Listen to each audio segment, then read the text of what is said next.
నమస్తే రమగారు. నమస్తే జయ. రమగారు, సాధారణంగా కుటుంబాల్లో ఒక చిన్న సమస్య ఎప్పుడుకి ఉంటూనే ఉంటుందండి. కోడలు అల్లుడు ఉన్నారనుకుందాం. బయట నుంచి వచ్చాడు, అతనికి చాలా మర్యాదలు చేస్తారు, మన పిల్ల అతని దగ్గర ఉంటుందని.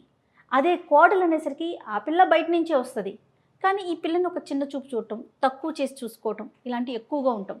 వాళ్ళకి ఎలా అనిపిస్తుంది, అల్లుడినైతే బాగా చూసుకుంటున్నారు, కోడలు అనేసరికి కొంచెం అనగదొక్కుతున్నారు, ఇది కోడళ్ళ వైపు నుంచేనండి అనే భావన ఉంటూనే ఉంటుంది కదా రమ్మగారు. నిజంగా అలాగే ఉంటుందా? అలా చూస్తారా?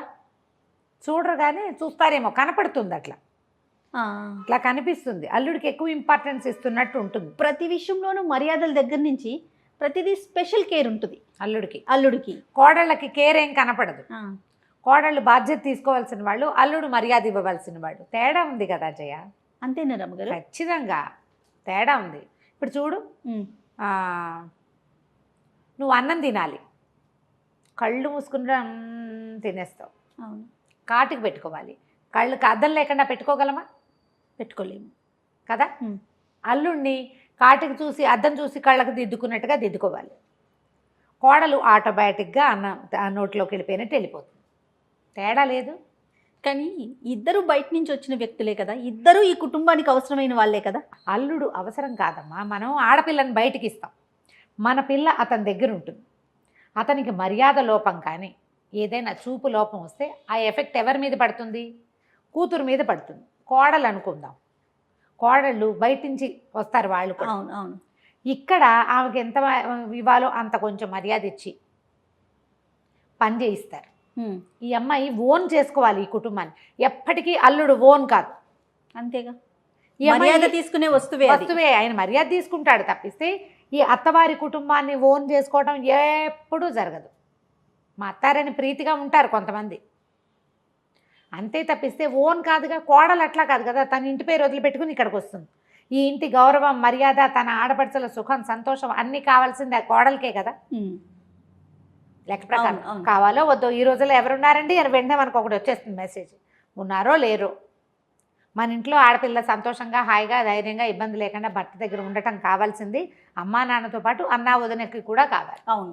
ఇప్పుడు ఆ వదినే కదా ఈ ఇంటి కోడలు. సాధారణంగా ఇట్లా జరుగుతుంది. అల్లుళ్ళకి బాగా మర్యాద, ఇంపార్టెన్స్ ఇస్తారు. ఇప్పుడు మన ఇంట్లో ఏదైనా శుభకార్యం చేసుకుంటుంటే ముందు వియ్యాల వారికి చెప్పాలి, అల్లుడికి చెప్పాలి. అతని భార్య తర్వాత పిల్లకి ఏదైనా ఇంటర్కాస్ట్ మ్యారేజ్ చేస్తుంటే అల్లుడు ఏమంటాడో అని భయపడతారు. అవును.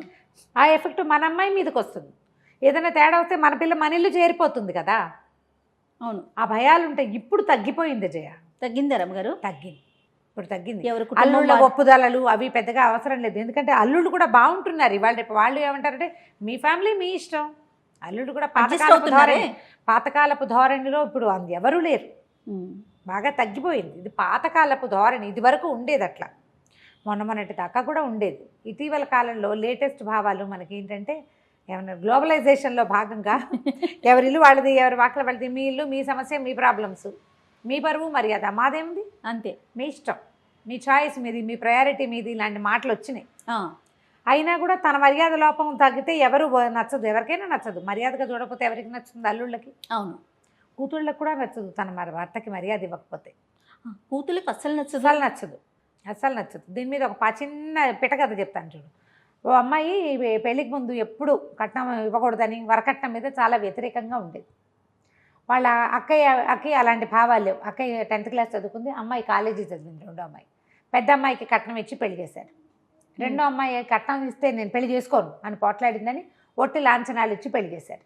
ఓ 1 సంవత్సరం 2 ఏళ్ళు గడిచాక వాళ్ళు ఏవో బట్టలు అవి పెట్టారు. అమ్మా నాన్న సర్టిఫికేట్ చేసుకుని బట్టలు పెడితే అల్లుడు అన్నాడు, ఎందుకు ఇవన్నీ మీ అమ్మా నాన్న పెడతాంటే మీరు నోరు మూసుకోండి, మనకేమైనా కట్నం ఇచ్చారా అంటుంది అమ్మాయి.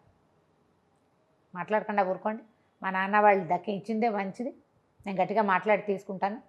మా నాన్నకి డబ్బులు వచ్చినాయి, నాకు ఒక నెక్లెస్ చేసి పెట్టమని అడుగుతాను నేను.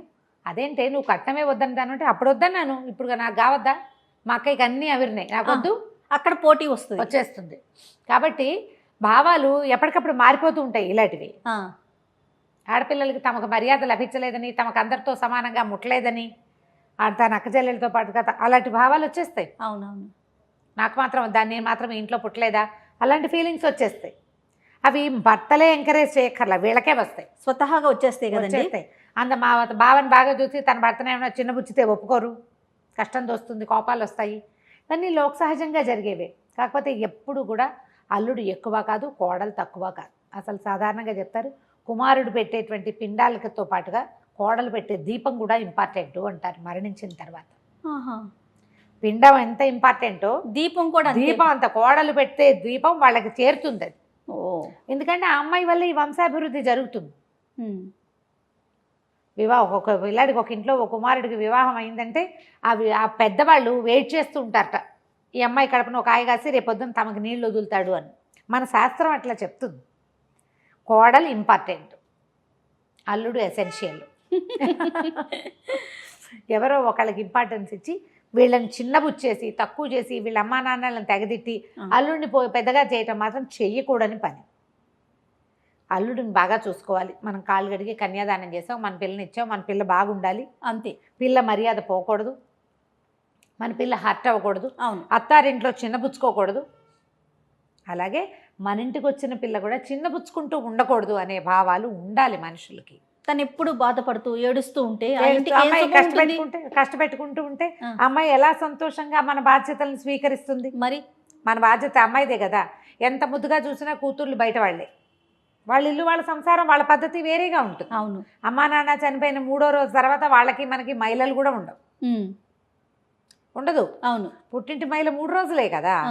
ఇంకేముంది, కోడలు అమ్మాయి మన ఇంట్లో ఎవరైనా పోతే ఏడాది దాకా తనకి పూజా పునస్కారం ఏమి ఉండవు. ఓకే.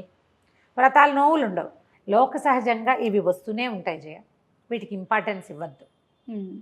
అమ్మాయిలు కూడా అతన్ని బాగా చూస్తున్నారు, నన్ను చూడలేదు అని అనుకోకూడదు. అతను ఆ ఇంటికి అల్లుడు, అతను గౌరవింపదగిన వ్యక్తులలో మొదటివాడు. ఆ కోడలు కూడా అదే బాధ్యత తీసుకొని మన ఇంటి అల్లుడు మనం గౌరవించాలనేది తీసుకోవాలి. అంతేగాని అతను కూడా అట్లానే ఈ ఇంటికి వచ్చిన ఆడపిల్ల మనం ప్రశ్నలు వేసుకుని వీడు బయట నుంచి వచ్చాడు, నేను బయట నుంచి వచ్చాను, వీడికి బాగా మర్యాద ఇస్తున్నారు, నాకు ఇవ్వట్లేదు, అలా భావించకూడదు. ఇది కరెక్ట్ రమ్మగారు. ఈ భావాలతో ఏమవుతుంటే మీకు అత్తారింట్లో ఫ్రెండ్షిప్ లేకుండా పోతుంది. చాలా మంది ఉంటారు జయ, అల్లుడి మాట విన్నారు, నా మాట వినలేదు అని పోట్లాడతారు. అవును అవును. అల్లుడి మాట తాత్కాలికంగా వింటారు, అతన్ని సంతోష పెట్టడానికి. నీ మాటే నెగ్గుతుంది నువ్వు ఓపికగా ఉంటే. కొంతకాలం ఓపికగా ఉంటే ఆ ఇల్లు నీదైపోతుంది. ఇల్లు నీది చేసుకోవడానికి చూడాలి కానీ తాత్కాలిక ప్రయోజనాల కోసం చూడకూడదు ఆడవాళ్ళు ఎప్పుడు. ఇవాళకి పని అయిపోతే కాదు, శాశ్వత ప్రయోజనాలు కావాలి. ఇక్కడ వేళ్ళు ఉనుకుని నిలబడాలి మనం. ఇది అండర్లైన్ చేయాల్సిన అంతే. ఎప్పుడు ఆడవాళ్లే ఇలా ఉండాలి జయ. తాత్కాలిక ప్రయోజనాలు ఈరోజు మన సరదా తీరిపోవటం కాదు, మన మాట చెల్లిపోవటం కాదు, ఎప్పటికీ మనమే ఇక్కడ పేటేసుకుని ఉండాలి. శాశ్వతంగా ఉండాలి అంటే ప్లాన్డ్గా ఉండాలి. ఈ చిన్న చిన్న వాటికి ఇంపార్టెన్స్ ఇవ్వకూడదు. ఇవన్నీ నేను పట్టించుకోను అన్నట్టుగా ఉంటే హుందాగా ఉంటుంది. అన్నీ పట్టించుకుని నువ్వు మొహం ఇంత చేసుకుంటే నీ మాడు మొహమే కనపడుతుంది లోకానికి. అంతే కదా. అంతేగా, మొహమే కదా మనకు అద్దం, మన లోపలిది. మన లోపల మనసుకి అద్దం మన ముఖమే. మొహాలు మార్చుకోకూడదు. వాళ్ళకి ఇంపార్టెన్స్ ఇస్తున్నారని మీరు ఓవర్ యాక్షన్ చేస్తే కొన్నాళ్ళకి మీకే ఏ ఇంపార్టెన్స్ లేకుండా అయిపోతుంది. మర్యాద ఉండదు. ఈ చిన్న చిన్న గొడవలు చిలికి గాలివానయ్యి కుటుంబ విచ్ఛేదానికి కారణం అవుతాయి. అవును. ఎప్పటికీ కోడలే కొడుకుని దూరం చేసింది అనే మాట మోసుకుంటూ ఉంటారు. అంతే కదా. అవును. మీరు మొదలు పెడతారు ఇంపార్టెన్స్ ఇవ్వలేదు అని, తర్వాత అబ్బాయికి ఎక్కుతుంది నాకు ఇంపార్టెన్స్ ఇవ్వట్లేదు, అల్లుడికి ఇంపార్టెన్స్ ఇస్తున్నారు అని. అట్లా ఎట్లా ఉంటుంది? వాళ్ళ ఇంటి పేరు తీసుకునేది మీరే కానీ వాళ్ళు కాదు కదా. అంతేనా? అవును. కాబట్టి ఇప్పుడు ఆస్తులు ఏదైనా ఇల్లో బాకీలో ఉంటే పెద్దవాట మగపిల్లలకే కానీ ఆడపిల్లలకు కాదు కదా. అవి ఆలోచించుకోవాలి కదా. మన ఇంటి పేరు మర్యాద మనమే కాపాడుకోవాలని అబ్బాయిలకు ఉండాలి. దానికి బేసు వాళ్ళతో ఉండే భార్యలు కొంచెం సరిగ్గా ఆలోచించుకోవాలి.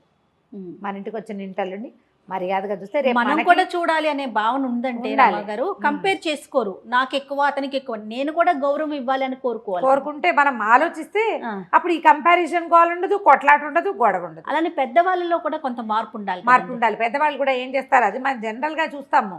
అల్లుడికి అన్ని ఆయన ఇష్టం, ఆయన అల్లుడు గారు కోడల దగ్గరకు వచ్చేసరికి ఇది ఎందుకు పడి ఉండదు అనిపిస్తుంది. ఇప్పుడు మన అమ్మాయి చిన్నపుచ్చుకోకూడదని మనం అంత జాగ్రత్తగా చేస్తాం. మన ఇంటికి వచ్చిన పిల్ల కూడా చిన్నపుచ్చుకోకూడదు, ఆ అమ్మాయి కూడా కష్టపెట్టుకోకూడదు. ఆ అమ్మాయి పేరెంట్స్ దగ్గర కూడా దానికి కొంత గౌరవం ఉంచాలని కూతురు కొడుకు ఉన్నవాళ్ళు ఇలా ఆలోచించుకుంటే బాగుంటుంది, మంచి ఆలోచనగా ఉంటుంది. అప్పుడు ఏమవుతుందంటే ఫ్యామిలీ అంతా ఈవెన్గా ఉంటుంది. అవును. కొట్లాటలు లేకుండా. మనకేం 10 మంది పిల్లలు ఉన్నారా, 2 3 లేదా ఒకళ్ళు. ఒకరు ఈ ఉన్న 2 పిల్లల్ని మనం ఎందుకు చెడగొట్టుకోవాలి? Yes. అమ్మాయిని దగ్గరికి చేసుకున్నా దాని ఇంటి పేరు మన ఇంటి పేరు కాదు కాదు అంతే కదా, కదా. అల్లుడింటి పేరే వస్తుంది. పిల్లలు అల్లుడింటి పిల్లలే అవుతారు కానీ మనవరాళ్ళు మనవళ్ళు మనవాళ్ళు కాదు, కూతురు పిల్లలే. మనవాడు ఎవడు, మనవడు కొడుకు కుమారుడైతే మనవాడు, ఎందుకంటే ఇంటి పేరు ఇది రాసుకుంటాం. మన సిస్టమ్ అది కదా, అంతే సిస్టమ్ ప్రకారం వెళ్తాం కదా. భర్త పేరే పక్కన రాసుకుంటున్నాం, ఇంకా మనం అంత మారిపోలేదు, అదే అంత మారలేదు కదా. కాబట్టి ఇలా ఆలోచిస్తే కనుక బాగుంటుంది జీవితం. రైట్. నమస్తే. నమస్తే.